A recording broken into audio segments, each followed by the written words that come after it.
Well, Lisa, can you believe it's been 35 years since we did Story Theater?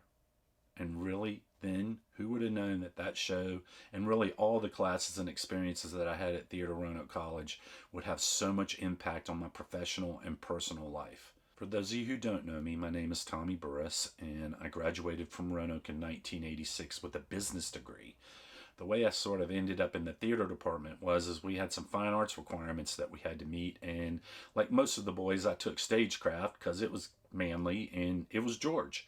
So I kind of got the bug a little bit then, and took a couple acting classes, got into a couple of the plays, and really enjoyed myself. And then started really focusing on the business part and getting out of school. Well, Lisa showed up in 1985, I think it was, and asked me to be in her play, Story Theater, musical, and I did. And it was a wonderful experience. And even though I had a great time, I pretty much figured that was going to be it for me in the play department.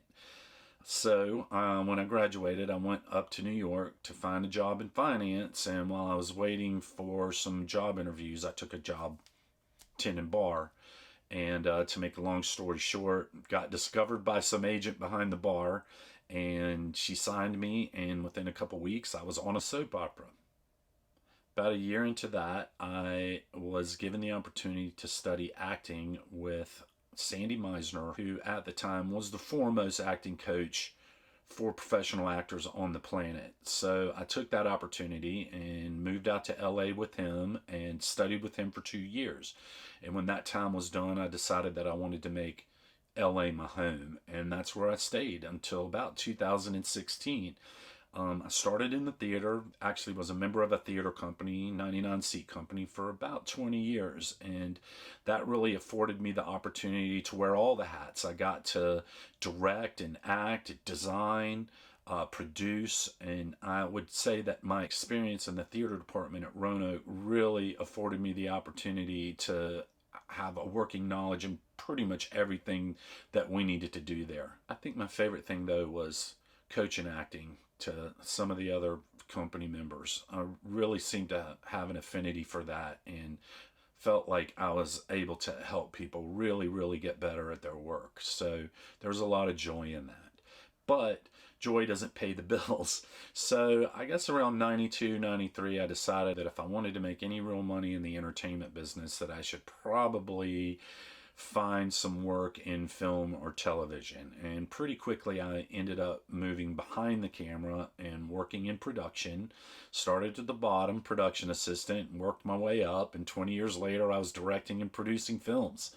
I got to work on some of the biggest movies on the planet: Master and Commander, Pirates of the Caribbean, the X-Men series. So in 2016, I decided that I had done pretty much everything in Los Angeles that I had gone there to accomplish, and that I wanted to go somewhere else and do other things. And so I came back to Virginia and pretty quickly came to visit everybody at the school. I got up with Lisa and she asked me to coach her acting class, and I said yes. And I have to say that it was one of the most cathartic experiences that I've had. It really made me realize what I wanted to do with this sort of next phase of my life and who I wanted to do it with. I was just really impressed by the enthusiasm and the blank canvas that these kids were, and also understanding that my method for teaching worked well with younger people. So I really want to thank you for that experience.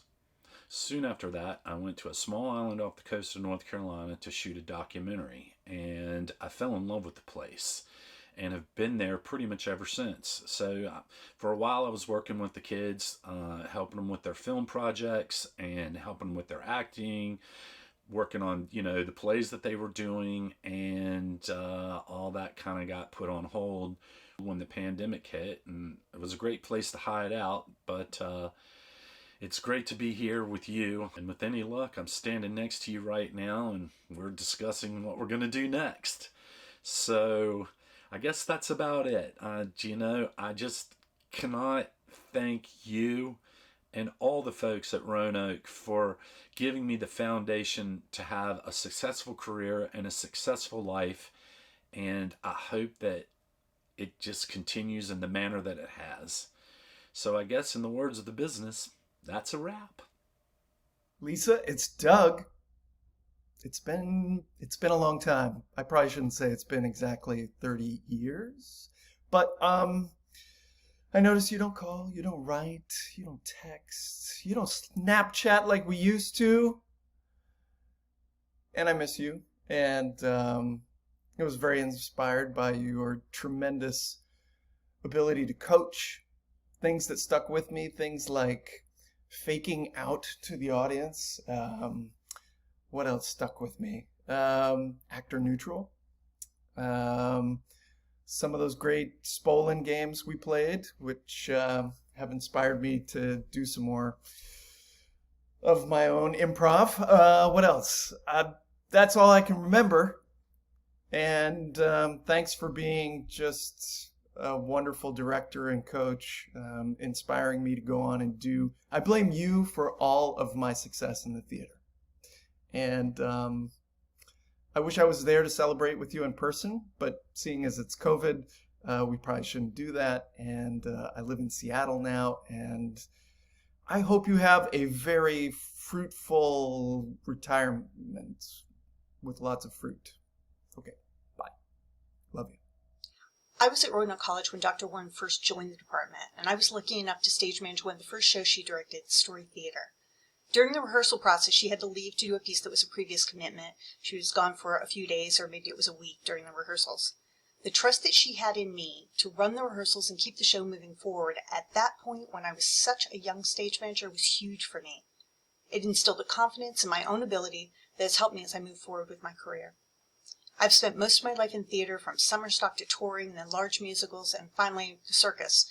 There were sabbaticals now and then to chase other paths of passion, but my confidence in my abilities, be it in stage management or diving into another career path, always comes back to that time and her trust in me.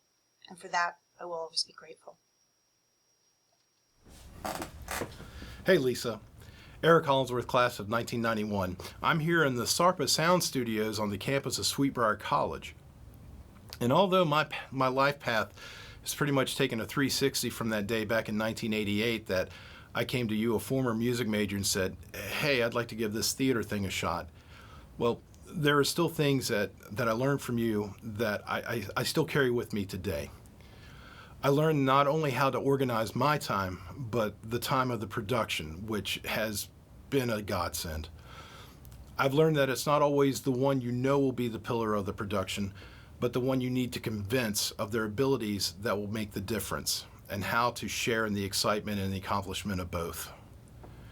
I learned you need to hold on to your vision for the production, but not so tightly that it can't change, several times if necessary. I've learned when to raise the devil for my beliefs and when to acknowledge growth through compromise. I could go on to say how the way you run rehearsals and production forged my attitude to performances, or how your production values still stick with me today. But I won't. What I will say is, Lisa, you're a good person and you've touched many, many lives. Thank you for guiding me.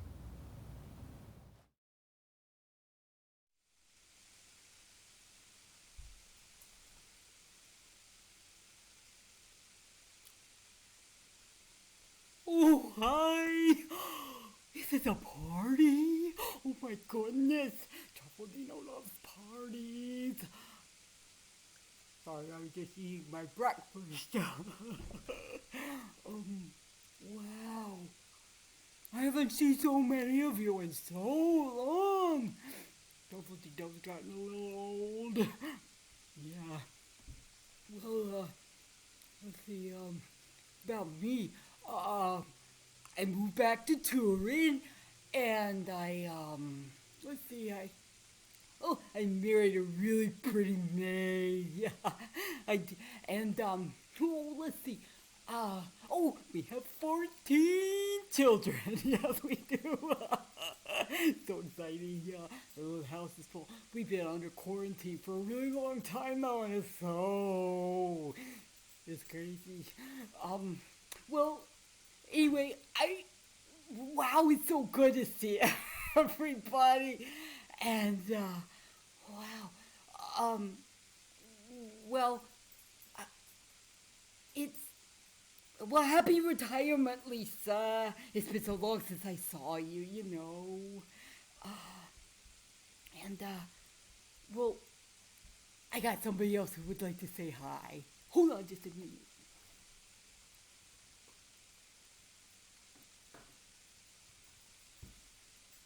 Hi, Lisa. It's Molly. I know that was weird, but that's okay. We're all weird here. So I just want to wish you a really happy retirement, and I'm so proud of you, and I wish we could all be there.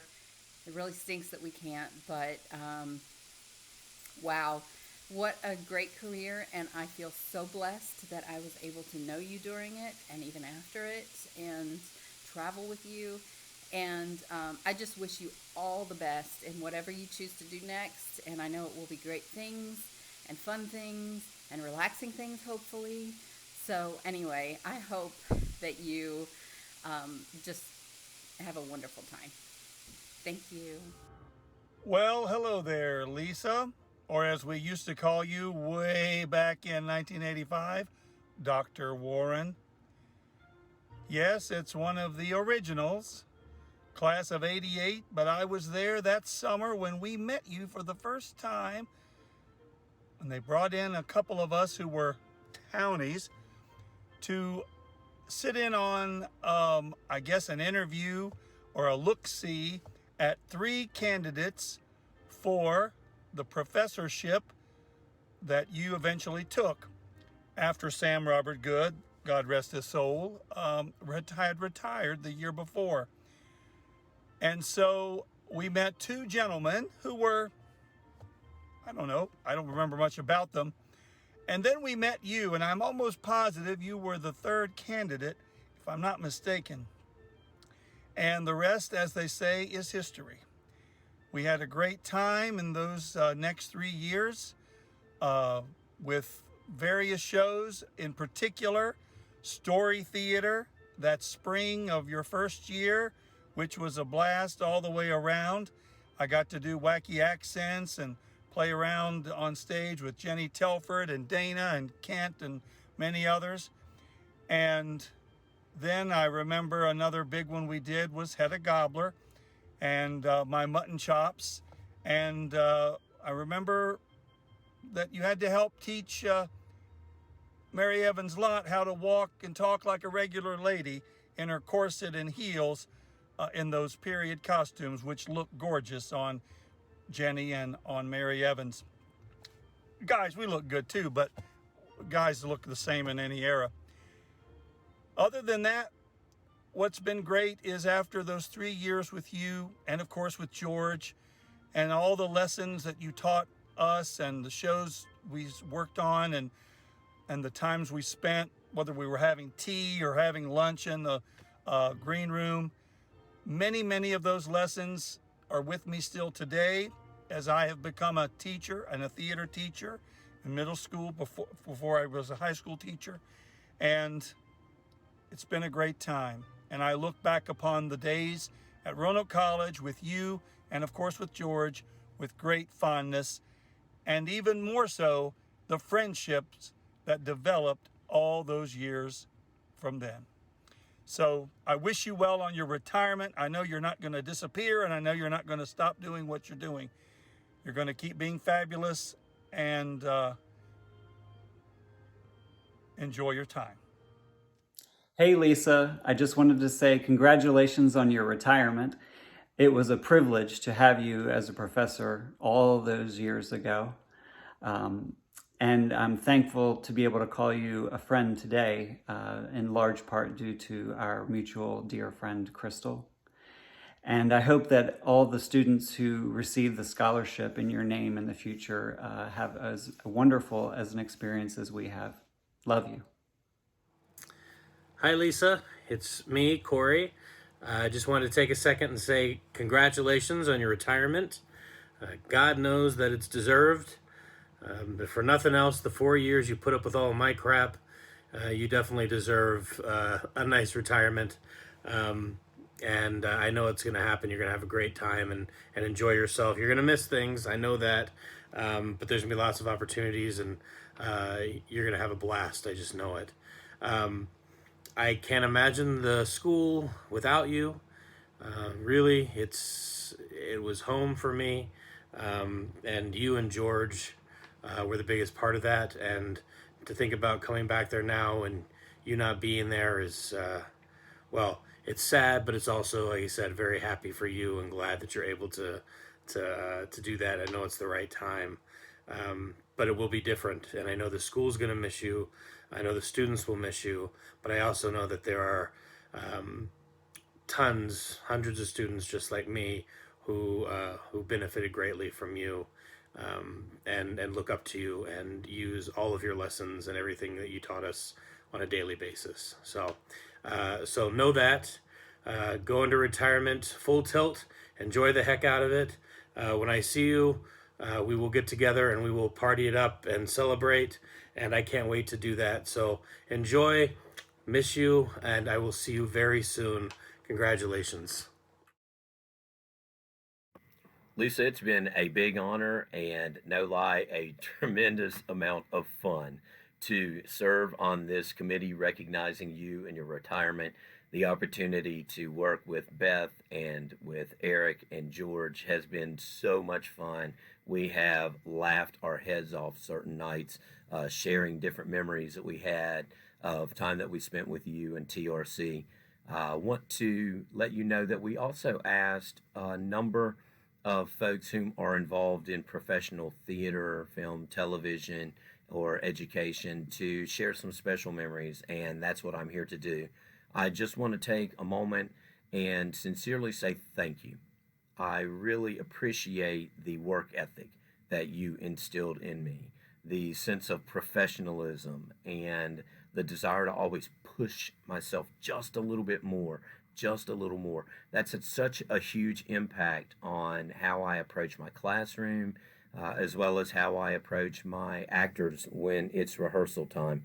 I've been blessed to do this job for 30 years, and I don't think I could have done it for 30 seconds if it hadn't been for all of the hard work that you invested in me. And I want you to know that what I do is done because of what you did. So I thank you for that. What I learned in your directing class gets used continually. Lessons from 35 years ago are still used to this day. And what I learned from you in playwriting has been invaluable. I just recently started writing on my 12th play. 2 weeks ago, I found out that I have another show that's being published, and the publisher has also purchased the option on 2 more scripts, which will be pending sometime next fall for publication for those. The show that I have published with Samuel French just celebrated in December its 400th performance. That never would have been possible without you. So thank you. Thank you for changing and shaping my life. I owe you so much. Love you. Have a great retirement. Hi, I'm Susan Gross. I graduated Roanoke College in 1995. The plays I did with Lisa are Extremities, The Glass Menagerie, Baby with the Bathwater, Dancing at Lunasa, The Heidi Chronicles, The Skin of Our Teeth, and Loose Knit. Before I came to Roanoke College, I had a very minimal theater education. I didn't do a lot in high school. Of course, I took drama classes, but I'd not been exposed to, these incredible playwrights that Lisa introduced me to, like Sam Shepard or Wendy Wasserstein or Christopher Durang. Like, it just blew my mind, and after being introduced to these playwrights, I just wanted to do their plays. And so I have continued to want to pursue theater and acting and auditioning for those types of shows ever since I left Roanoke College. But I'm grateful that Lisa cast me in so many different types of roles at the school, because they are roles I would never have gotten to do, in the real world, as I call it. But like Dancing at Lunasa, she cast me as Kate, the oldest of 5 sisters. And I remember her telling me, Susan, this wasn't exactly your type, but I cast you because I know you can do it. And I just remember feeling so happy and so, lucky that, I had a professor who would believe in me like that, because that's what you want to hear as an actor, that you can do, a type of character that you didn't think was possible. So I've carried that with me through my professional career. I, stayed in Roanoke for a few years after graduating. I did like some things at Showtimers, Mill Mountain, and I worked with Miriam Fraser, which was awesome. But I always wanted to live in New York City. But I moved to Boston in 2001, and I did a lot of theater there. And I met a director in Boston who cast me in a Christopher Durang play. Now, I did Christopher Durang at Roanoke College with Lisa on Baby with the Bathwater. Well, this show was Christopher Durang's first play he ever wrote, called The Vietnamization of New Jersey. And I saw the casting notice and was like, I need to audition for this. I got cast. And that director actually wanted to do the show a few years later in New York City. So I ended up coming to New York to do the show, legit off Broadway. I got my equity card. And another incredible thing was that Christopher Durang was involved. He was at our first rehearsal. He was at other rehearsals. He, to work with the actual playwright, on a play that, I just thought was hilarious. And it was a playwright I admired in college. It was just very surreal. And, the night that Christopher Durang came to see the show, we had 2 curtain calls and a standing ovation. It was just amazing. And it was all down to Lisa, because I would never have auditioned for a Christopher Durang play because I'd never heard of him. And here I was, finally in New York City, doing an off-Broadway show with Christopher Durang. It was, incredible. So, I stayed in New York. I've been here 14 years, and I continue to do theater. I do some film and TV as well. But theater is my first love, and I always wanted to do a solo show. So finally, a couple of years ago, I wrote a solo show, and it was accepted into 2 different festivals in New York City. And as I was writing the show, though, I was very heavily influenced by the Heidi Chronicles, a show I did with Lisa. I don't know if I would have had the courage to do a solo show had I not done the Heidi Chronicles, which, I was on stage a lot alone with these monologues.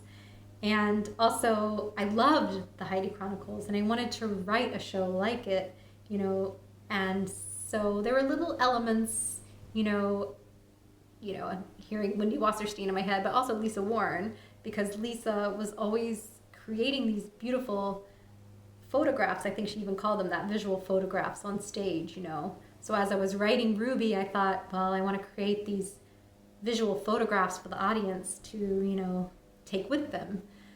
And I hope I did that. It was well received, and it had a few, award nominations. And I hope to do it again someday, or write another show. Hopefully we'll get back to all doing theater again soon. And I just want to say happy retirement, Lisa.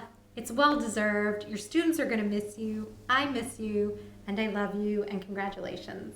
And I hope, you have a great time in the future doing whatever you do. Whatever it is, it'll be awesome. Love you. It's Alex.